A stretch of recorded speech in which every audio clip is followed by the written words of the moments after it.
Hello friends, welcome again to my YouTube channel. आज की इस वीडियो में हम बात करेंगे इलास्टिसिटी ऑफ डिमांड के थर्ड पार्ट के बारे में। इलास्टिसिटी ऑफ डिमांड के इस थर्ड पार्ट में हम कंटिन्यू करेंगे प्राइस इलास्टिसिटी ऑफ डिमांड के मेथड्स को। प्राइस इलास्टिसिटी ऑफ डिमांड के मेथड्स को हम ऑलरेडी स्टार्ट कर चुके हैं। इसके फर्स्ट टू मेथड्स यानी कि परसेंटेज मेथड और पॉइंट मेथड हम ऑलरेडी प्रीवियस सेशन में कवर कर चुके हैं और वीडियो का लिंक डिस्क्रिप्शन में गिवन है। अगर आपने वो वीडियो मिस की है तो जाइए देख लीजिए। इस थर्ड पार्ट में हम रिमेनिंग टू मेथड्स को कवर करेंगे, जिसमें फर्स्ट मेथड हमारे पास है आर्क मेथड और सेकंड मेथड हमारे पास है टोटल एक्सपेंडिचर मेथड। इन दोनों ही मेथड्स को हम अंडरस्टैंड करेंगे with the help of practical and numerical example. चलिए सबसे पहले हम बात करते हैं आर्क मेथड के बारे में। बेसिकली आर्क मेथड सिमिलर है पॉइंट मेथड में, यानी जैसे पॉइंट मेथड में हम प्राइस इलास्टिसिटी ऑफ डिमांड को मेजर करने के लिए डिफरेंट पॉइंट्स को कंसीडर करते हैं, लोअर सेगमेंट और अपर सेगमेंट में डिवाइड करके इलास्टिसिटी ऑफ डिमांड को मेजर करते हैं। सिमिलरली आर्क मेथड में भी हमें डिफरेंट पॉइंट्स को कंसीडर करना होता है और पॉइंट्स के बीच में इलास्टिसिटी को मेजर करना होता है। बेसिक डिफरेंस जो पॉइंट मेथड और आर्क मेथड में है वो ये है कि पॉइंट मेथड में हम इलास्टिसिटी मेजर तो करते हैं लेकिन एक पर्टिकुलर पॉइंट पे, जबकि आर्क मेथड में हम इलास्टिसिटी मेजर तो करते हैं लेकिन दो पॉइंट्स के बीच में, between the two points.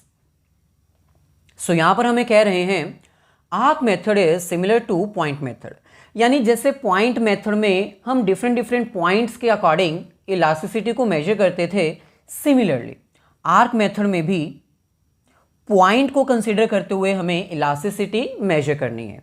But under this method the elasticity is measured between the two points on the same demand curve. जैसे कि आपको पता है कि पॉइंट मेथड में हम एक पर्टिकुलर पॉइंट को कंसीडर करते हैं और उस पॉइंट के अकॉर्डिंग इलास्टिसिटी को मेजर करते हैं, लेकिन आर्क मेथड में हम पॉइंट तो कंसीडर करते हैं लेकिन यहां पर हम इलास्टिसिटी मेजर करते हैं टू पॉइंट्स के बीच में।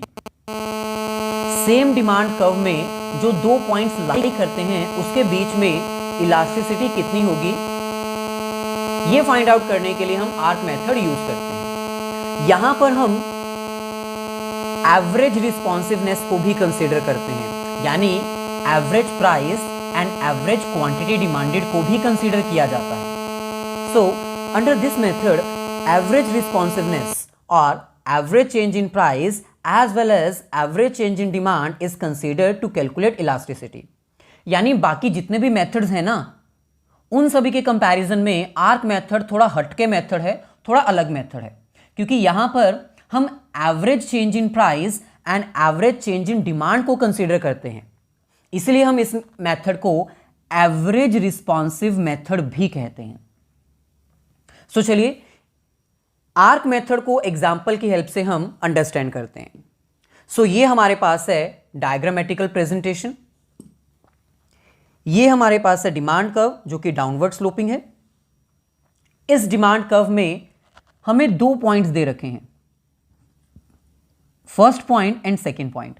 हमें पॉइंट P और पॉइंट M के बीच में प्राइस इलास्टिसिटी ऑफ डिमांड को फाइंड आउट करना है, यानी इन दोनों के बीच में इलास्टिसिटी कितनी है हमें इतना पता लगाना है। ये हमारे पास है प्रीवियस ईयर का प्राइस 8, ये हमारे पास है करंट ईयर का प्राइस 6। मार्केट में जब किसी प्रोडक्ट का प्राइस कम होता है तो ऑब्वियसली डिमांड इंक्रीज हो जाती है, तो ये हमारे पास डिमांड भी गिवन है। Q1 पहले डिमांड 10 थी, प्रीवियस ईयर डिमांड, लेकिन प्राइस कम होने से अब वो डिमांड इंक्रीज होकर 12 हो चुकी है। तो नॉर्मली अगर हम इलास्टिसिटी मेजर करते हैं तो उसका फॉर्मूला आपको भी पता है, एक बार हम यहां पर कंसीडर कर लेते हैं। ये हमारे पास है प्राइस और ये हमारे पास है क्वांटिटी। प्राइस 8 से कम होके 6 हो गया, यानी P0 एंड P1, और क्वांटिटी बढ़ गई क्योंकि प्राइस कम हो चुका है, Q0 एंड Q1। नॉर्मली अगर हम यहां पर परसेंटेज मेथड अप्लाई करें तो हमारी इलास्टिसिटी कितनी आएगी बिटवीन P टू M। अगर हम P से M के बीच में इलास्टिसिटी मेजर करें तो वो कितनी आएगी, सिंपल है।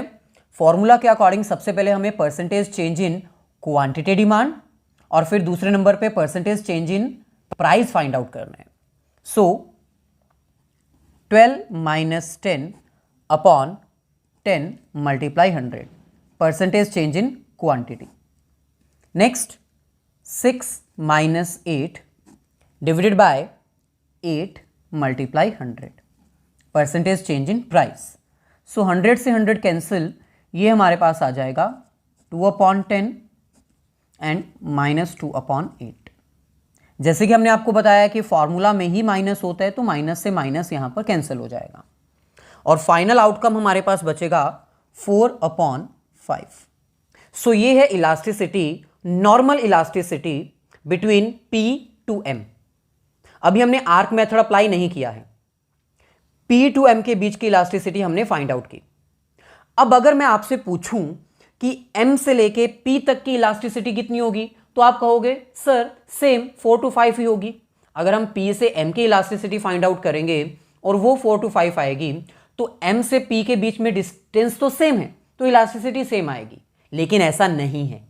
चलिए कैलकुलेट करते हैं। सो चलिए अब हम elasticity between M and P find out करते हैं। अब M एंड P अगर हमने इलास्टिसिटी ऑपोजिट कर दी तो हमारी जो प्राइस और क्वांटिटी की रेशो है वो भी ऑपोजिट हो जाएगी। यानी अब इस नई सिचुएशन में प्राइस हमारा 6 to 8 हो जाएगा, यानी प्राइस इंक्रीज हो रहा है। पहले प्राइस था 6, अब प्राइस हो चुका है 8। सिमिलरली क्वांटिटी भी हमारी चेंज हो जाएगी 12 एंड 10, यानी प्राइस बढ़ने से क्वांटिटी कम हो गई। ये Q0 और ये Q1।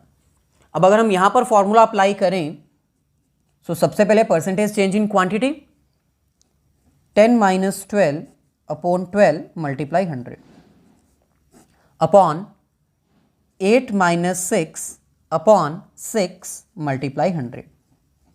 100 से 100 हो जाएगा कैंसिल और यहां पर हमारे पास बचेगा minus 2 upon 10 and 2 upon 6। Minus sign cancel हो जाएगा, रेसिप्रोकल करेंगे, फाइनल आंसर हमारे पास आएगा 1 अपॉन 2। अब यहां पर आप देख सकते हो P से M की इलास्टिसिटी जो हमने फाइंड आउट की थी वो थी 4 अपॉन 5, M से P की इलास्टिसिटी हमने फाइंड आउट की 1 अपॉन 2। सो आर्क मेथड बेसिकली इसलिए डेवलप किया गया है ताकि ये जो गैप है, ये जो प्रॉब्लम है, इसको कवर किया जा सके। So to avoid this problem we use average of price and average of quantity. इसलिए हम आर्क मेथड को एवरेज रिस्पॉन्सिव मेथड भी कहते हैं, क्योंकि यहां पर हम प्राइस और क्वांटिटी का एवरेज कर देते हैं। सो चलिए हमारे प्रीवियस क्वेश्चन के अकॉर्डिंग प्राइस हमारे पास गिवन था 8 एंड 6, इसका एवरेज कर दो। और एवरेज करने के लिए आपको पता है 8 प्लस 6 डिवाइडेड बाय 2, जस्ट हमें इतना ही करना है, ये आ जाएगा 7। सिमिलरली हमारी जो क्वांटिटी हमें प्रीवियस क्वेश्चन में गिवन थी वो है 10 एंड 12, इसका भी हम एवरेज कर देते हैं डिवाइडेड बाय 2, ये आ जाएगा 11। सो अब हम P और Q की जगह ये दोनों वैल्यूज यूज कर सकते हैं। जल्दी से फॉर्मूला पुट करते हैं। अगर हम फाइंड आउट करें elasticity between P to M, तो इस सिचुएशन में इलास्टिसिटी ऑफ डिमांड का फॉर्मूला वही same, change in quantity upon change in price multiply price upon quantity. So जैसे कि आपको पता है चेंज इन क्वांटिटी सेम वही रहेगी 12 माइनस 10 और चेंज इन प्राइस भी सेम वही रहेगा 6 माइनस 8। यहां पर P और Q की जगह अब हम एवरेज प्राइस और एवरेज क्वांटिटी मेंशन करेंगे, जो भी हमने कैलकुलेट की है 7 एंड 11। सो फाइनली अगर हम इसको सॉल्व करते हैं तो हमारा आंसर आ जाएगा 7 अपॉन 11। अगर हम यही same situation elasticity between M to P find out करें तो उसमें भी सेम सिचुएशन रहेगी, आंसर सेम आएगा। फॉर्मूला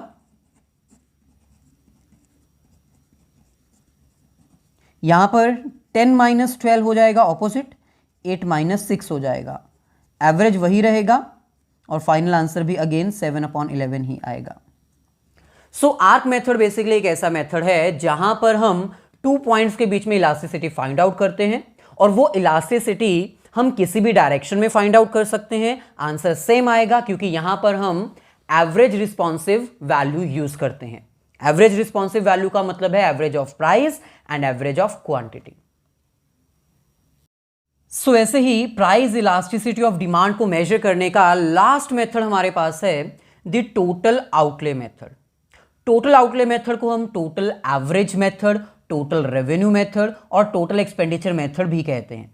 बेसिकली ये एक ऐसा मेथड है जिसमें हम कंपैरिजन करते हैं प्राइस और टोटल एक्सपेंडिचर का। नॉर्मली जब price elasticity of demand measure की जाती है तो हम प्राइस और क्वांटिटी को मेजर करते हैं और पता लगाते हैं कि इलास्टिसिटी लेस है, मोर है, इक्वल है या क्या है। लेकिन टोटल आउटले मेथड एक ऐसा मेथड है जहां पर हम कंपैरिजन करते हैं between the price and total expenditure, यानी एक कस्टमर प्रोडक्ट को परचेज करने के लिए कितना खर्चा कर रहा है। इसलिए हम इसको टोटल रेवेन्यू या टोटल एक्सपेंडिचर मेथड भी कहते हैं। चलिए अंडरस्टैंड करते हैं प्रैक्टिकल और न्यूमेरिकल एग्जांपल की हेल्प से। यहां पर हमें कह रहे हैं total outlay method is also known as total revenue और टोटल एक्सपेंडिचर मेथड, यानी हम इसको टोटल रेवेन्यू मेथड भी कहते हैं और इसको हम टोटल एक्सपेंडिचर मेथड भी कहते हैं। Under this method the elasticity is measured with the help of total expenditure done on the purchase of goods and services, यानी एक कस्टमर के द्वारा किसी एक प्रोडक्ट को, उसकी गुड्स को या सर्विसेज को परचेज करते समय वो कितना खर्चा कर रहा है, कितनी क्वांटिटी लेगा, कितने प्राइस का वो होगा, उसके अकॉर्डिंग ही टोटल एक्सपेंडिचर डिसाइड होता है। ये आपको भी पता है। जैसे फॉर एग्जांपल अगर मैं आपसे कहूं कि मार्केट में 5 रुपए का एक पेन है और आपने 10 पेन्स परचेज किए हैं, तो ये हो गया प्राइस, ये हो गई उसकी क्वांटिटी और ये हो गया उसका total expenditure. Price, quantity, total expenditure. Total expenditure method या टोटल आउटले मेथड में हम प्राइस और एक्सपेंडिचर के बीच में कंपैरिजन करते हैं और पता लगाते हैं कि आखिरकार इलास्टिसिटी कितनी है। एग्जांपल यहां पर आपको दे रखी है, with the help of table और डायग्राम हम इसको इजीली अंडरस्टैंड कर सकते हैं। यहां पर हमें कह रहे हैं कि प्राइस जो है वो कंटिन्यूसली इंक्रीज हो रहा है, 1 2 3 4 5 6 7 8। अब आपको भी पता है मार्केट में जब कोई प्रोडक्ट महंगा होता है तो उसकी डिमांड कम होने लगती है। तो डिमांड हमने ले ली ऑपोजिट, 8 7 6 5 4 3 2 1, यानी प्राइस के बढ़ने से डिमांड कम हो रही है। लेकिन हमें प्राइस और डिमांड के बीच में अब कंपैरिजन नहीं करना है, हमें एक्सपेंडिचर के बीच में कंपैरिजन करना है। एक प्रोडक्ट 1 रुपए का था, 8 क्वांटिटीज उसकी परचेज की गई तो टोटल खर्चा हो गया 8 रुपीज। 2 रुपए का एक प्रोडक्ट था, 7 यूनिट्स हमने परचेज की, 14। मल्टीप्लाई करते जाओ, आपका यहां पर टोटल एक्सपेंडिचर का कॉलम इजीली प्रिपेयर हो जाएगा।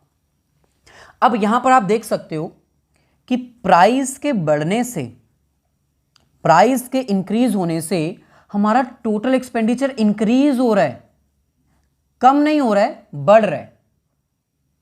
हम यहां पर क्वांटिटी को इंक्लूड नहीं कर रहे हैं।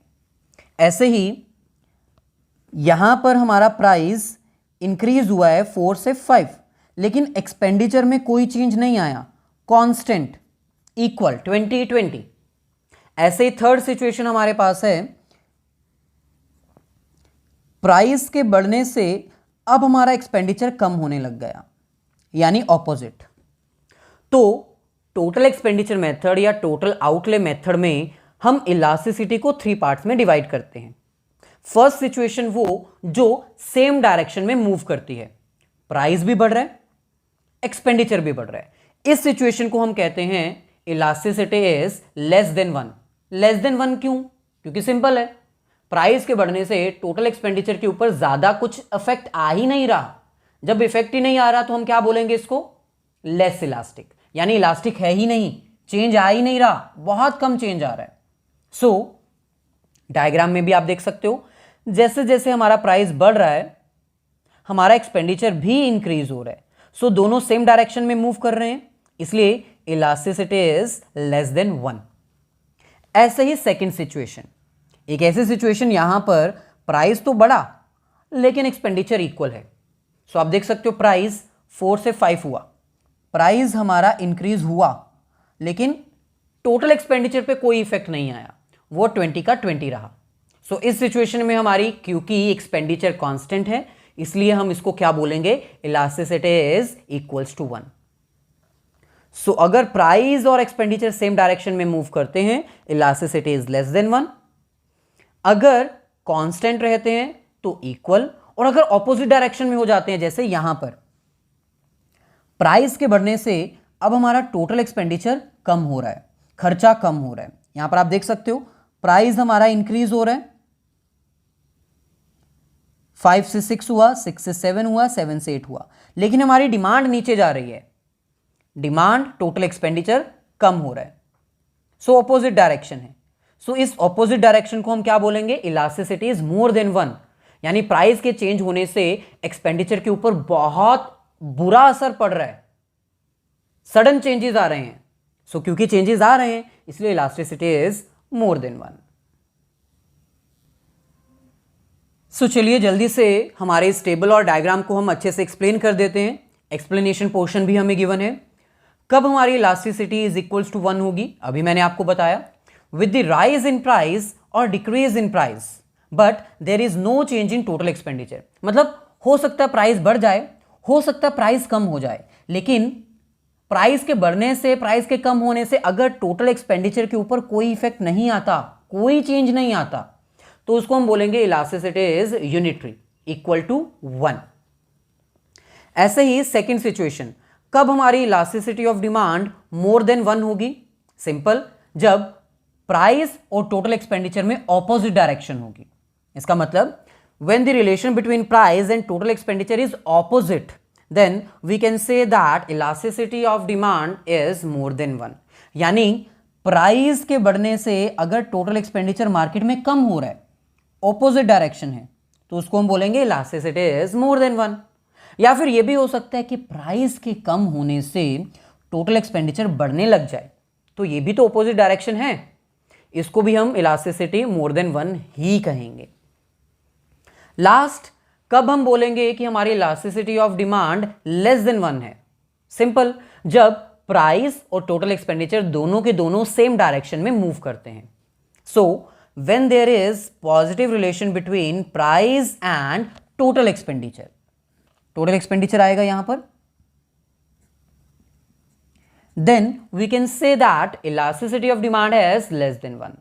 जब दोनों के बीच में पॉजिटिव रिलेशन होगा, यानी प्राइस के बढ़ने से टोटल एक्सपेंडिचर भी बढ़े या फिर प्राइस के कम होने से टोटल एक्सपेंडिचर भी कम होने लग जाए, तो इस सिचुएशन को हम कहेंगे elasticity of demand is less than 1।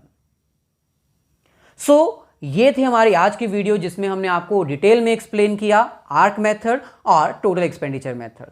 अगर वीडियो अच्छी लगी है ना तो प्लीज इसको अपने सभी फ्रेंड्स के साथ शेयर जरूर करिएगा, वीडियो को लाइक और चैनल को सब्सक्राइब भी कर दीजिएगा।